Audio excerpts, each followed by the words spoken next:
Hello, welcome to Chapter 8 of Alan Brinkley's American History. Okay, the highlights. So we're going to pivot back to the economy in terms of building a national market, expanding westward geographically, and then the political disappearance of political opposition, and then the revival of it. Okay, so the three big issues after the War of 1812 are banking, currency, and tariffs. Okay, and so what the War of 1812 revealed was really kind of a weakness in all these issues. So let's go on. The second bank of the United States, there's actually the first bank, the one that Hamilton and Jefferson debated, had expired. And so we're at a time without a bank. And what they figured out that without the second bank of the United States, there's inflation problems. Okay, the national bank serves as a check on smaller banks in terms of how much money they lend out. So they did pass another charter another second bank of the United States, 1816, for another 20 years. The other thing that showed up was the growth of the textile industry. Okay, so when we got in a war with Great Britain, we noticed that we did not have any domestic manufacturing. That gave rise to the textile industry in the United States. The problem was, after the war, we couldn't compete with established textile industry in England. And so, how do you help protect infant industries, they're called? And so you turn to a protective tariff. And so if you don't know, a tariff is a tax on imported goods. And so how do you make American manufactured textiles more attractive? You tax any imports, such as those from Britain. Okay, here's a chart detailing the American imports and exports. Okay, so the next thing that helped create a national market was the development of transportation.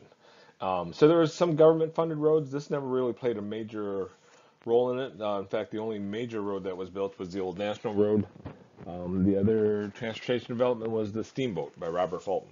Okay, and so the steamboat allowed going upstream on the Mississippi and Ohio rivers. It helps bring goods from the south up to the north and vice versa. And so the big debate at this point is internal improvements, as they're called. Okay, so who is going to pay for internal improvements? Should it be a state's responsibility? It should be the federal government responsibility. And so that's why it becomes the issue of the day. Folks in the South want the states to pay for it. Meanwhile, people in the North are in favor of internal improvements. Okay, so the other thing that you have is you have a migration westward. And so why would people want to migrate westward? Well, first, there's a population growth. From 1800 to 1820, the population essentially doubles. Okay, and what that means is there's limited opportunity on the farms. And so how do you create opportunity for yourself? You move west and you find open land. Okay, open because Native Americans aren't necessarily there. There's a decrease in their numbers. The other thing that came into factor for westward expansion was this chance to reinvent yourself. And so the West, until the closing of the frontier, was always an opportunity for you to go and start a new life. Okay, people don't know who you are. You can essentially become a new man or woman. The factor system was a system that Indian agents used to supply the Native Americans, okay, at cost. And what that did was that kind of set them up for being dependent instead of Native Americans being able to find their own supplies, they were dependent on these agents for supplies, which would later probably doom them. Okay, the plantation system in the South, and so the cotton and the expansion of slavery. There's a black belt, and the black belt being Alabama, Mississippi. The soil is really rich. Same reasons as up north. They want to move west, and there's an opportunity for smaller planters, smaller plantations to get wealthy. So if you remember, the cotton gin is invented in the late 1700s. Combine that with the fertile grounds of the Black Belt along with cotton, and it's going to be an avenue to get wealthy pretty quickly. Okay, trade and trafficking in the far west. Jacob Astor's American Fur Company, Oregon. This creates a path to go out west and further west. It extended the lands, and European demand for fur helped stimulate this fur trade economy. Okay, and so the west became the resource for furs, and then the east became the market for furs. Okay, the Stevens Long's expedition, Great American Desert. We are not going to worry about that as much. I mean, essentially, it's a arid, arid climate, waterless climate, but the big scheme of things, not so. Okay, so the end of the first party system. The first party system is essentially the Republicans versus Federalist system. Okay, and with the death of the Federalist Party after the Hartford Convention, it really is just the Republicans now. And it creates this air of good feelings. And the air of good feelings is it's not only just the lack of political opposition, it being just Republicans, but there's a real optimism around America. And so the Virginia dynasty, when you think about it, it's Thomas Jefferson, James Madison, James Monroe, all from Virginia. And you couple with that John Quincy Adams, those are the last of the bunch related to the Revolutionary generation. And actually, with Andrew Jackson coming up, he will be the first president not associated with that Revolutionary generation. Okay, so James Monroe goes on a goodwill tour towards New England, a lot of enthusiasm. Um, Picks John Quincy Adams as his vice president, and just a lot of enthusiasm and support for him. Okay. Meanwhile, John Quincy Adams, he's a nationalist and he's an expansionist. Okay. And the Americans have wanted Florida for a long time. People talk about invading Florida, but Jefferson wasn't ready for it. Um, we just needed to wait for it. It would fall in our lap. And what happens with the Seminole Wars is that there are raids. The Seminoles come across the border, raid into the United States, and run back. And Andrew Jackson, who's a general at this time, finally crosses the border into Florida and captures a couple Spanish forts. And while he's there, he hangs a couple British who are helping the Seminoles. Okay, and Spain is really not in a position to defend Florida from this, and so the Adams-Onis Treaty, Spain does finally sell Florida to us for $5 million. Okay, pivoting toward the economy, the Panic of 1819. If you remember, the National Bank becomes one of the burning issues because the charter of the First National Bank had expired, and when it expired, there was nobody to really control the banking system. Okay, smaller banks would lend out money because it provide easy credit, and because they provide easy credit, that drives up inflation, and that leads to like the boom and bust. So when things are going good, that's that's great, but then when all the cards come tumbling down, somebody's usually left holding the bag. Okay, and so what they do is they create another national bank, or the national bank is actually, second national bank is actually around at this time for the 1819 panic.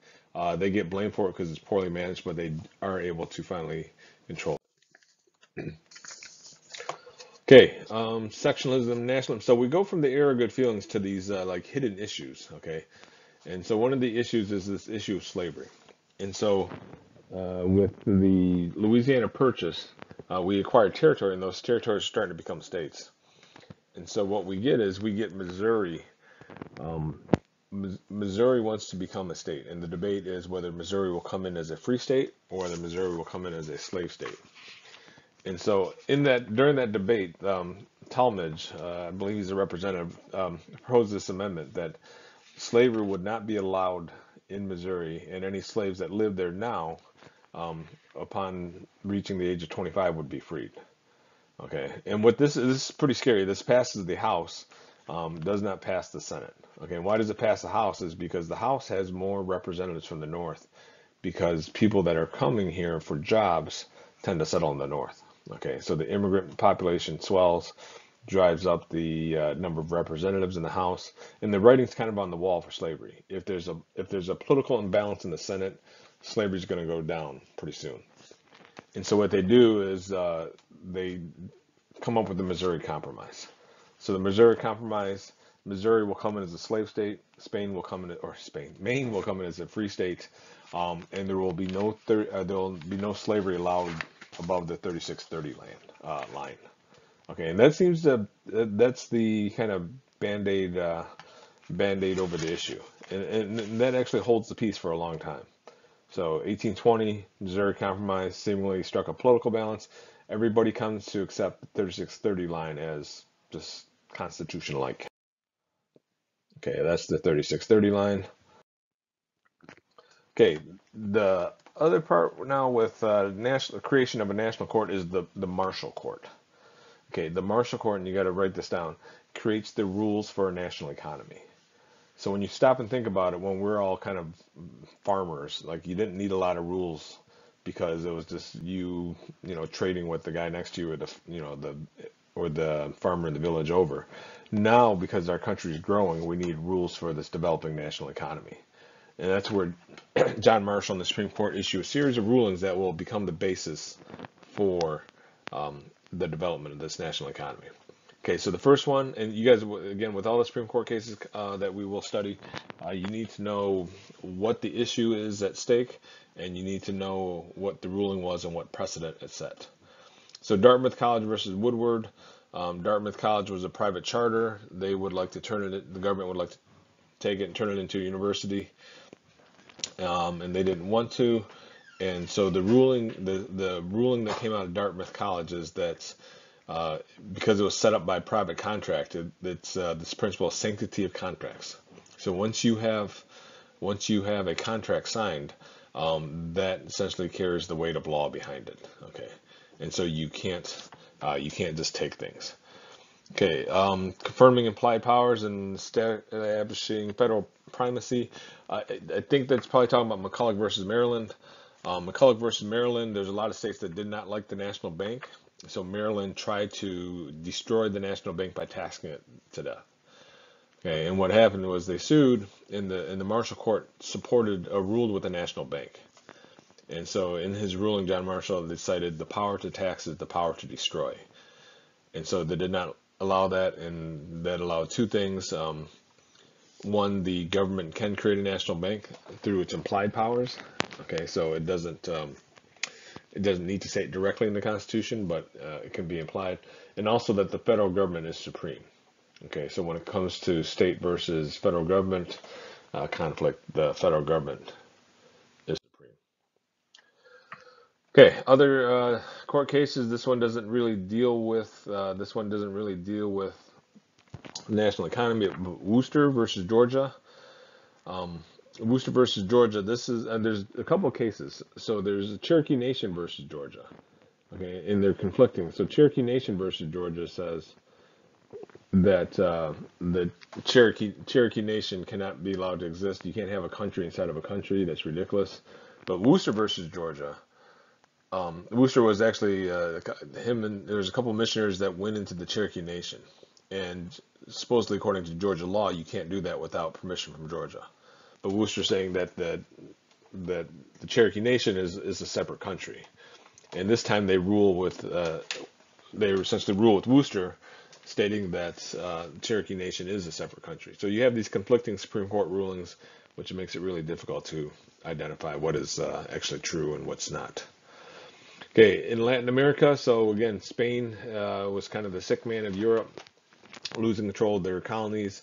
There started to be revolutions in Latin America, and there was fears that Spain was going to come in, or maybe some other European was going to come in and try to reestablish control over these colonies. Okay, and that's where the British egged on James Monroe to issue this Monroe Doctrine, stating that the European powers should stay out of the Western Hemisphere. Essentially, this is our turf, and they should stay out. Okay, and we kind of joke about it that this is it's like your brother in middle school that puts the "stay out or else" note on his bedroom door, knowing that there's nothing he really can do to enforce it, but he feels pretty tough because he can say that. And that's kind of where we are, because we're really not in a position to fight a war. We fought the British to a standstill, but we're still not really in any kind of military shape to be backing up this doctrine. Okay, so what happens because the era of good feelings, there's no political opposition. In the election of 1824, there were 4 Republicans running for the presidency. Okay, and 4 Republicans running for the presidency: Henry Clay, Andrew Jackson, John Quincy Adams, and I can't remember the 4th guy because he's not that important. What happens is nobody wins a majority. Okay, and when nobody wins a majority, it defaults to the House. This is still true today. And so it goes to the House, and Henry Clay drops out. Henry Clay drops out. He doesn't, he can wait. He doesn't need to be president right now. And he doesn't want Andrew Jackson, who's from the West as well, um, to win the presidency. He's kind of his political rival. So he throws his support behind John Quincy Adams. And so John Quincy Adams, upon winning the presidency, names Henry Clay Secretary of State. And then there's whispers then of this corrupt bargain. So Andrew Jackson is pissed because it seems like they did this dirty little deal. You support me for president, I'll make you Secretary of State, which at that time and even kind of today is a stepping stone to the presidency. Okay. And so Andrew Jackson complains about the corrupt bargain that took place. Okay, so John Quincy Adams is now president. Um, not much happens during his administration. He's a one-term president. Kind of not really liked by other people. So, but one of the important developments is this tariff of abominations. And if you remember, the tariffs were one of the sectional issues at that time. South hates them, North likes them because they protect the textile industry. And so this tariff of abomination is this high tariff protecting goods coming in. And what that does, it hurts the South because now remember, South buys all their goods. They really spend all their time growing cotton. So they have their money invested in cotton and slaves. So the goods they buy are more expensive, but then additionally, when they're trying to sell cotton overseas, other countries are going to retaliate and tax our goods, including cotton. And so there's a double whammy. Okay, so when we call it the tariff of abomination, that's definitely from a Southern perspective. Um, Meanwhile, Andrew Jackson, he is plotting his revenge, and so his revenge is he is going to run for president again here in 1828. Okay, and so how can he win the presidency in 1828? He and his supporters are going to work for universal white male suffrage. So prior to this, you had to be white, you had to be male, but you had to either own a certain amount of land or have a certain amount of wealth. And so they're going to work going state by state to expand voting rights. So universal white male suffrage. All white males can vote. Okay, so when they run again in 1828, Jackson versus John Quincy Adams, it's a mudslinging contest. And so they accuse, Jackson supporters accuse John Quincy Adams of using money to buy gambling devices and put them in the White House, such as like pool tables. John Quincy Adams supporters accused Jackson and his wife Rachel of being a bigamist, and that Rachel divorced her husband, but before the divorce was official, and her husband was kind of a jerk. So before the divorce was official, her and Andrew Jackson got married, kind of dragged her name through the mud, and she actually dies during the campaign. She never makes it to the White House. And so Andrew Jackson forever blamed John Quincy Adams and the Republicans for killing his wife. But anyways, there's a lot of mudslinging, increased participation in the 1828 election with universal white male suffrage, and Jackson wins. And so he will ascend to the presidency, and that will be chapter 9.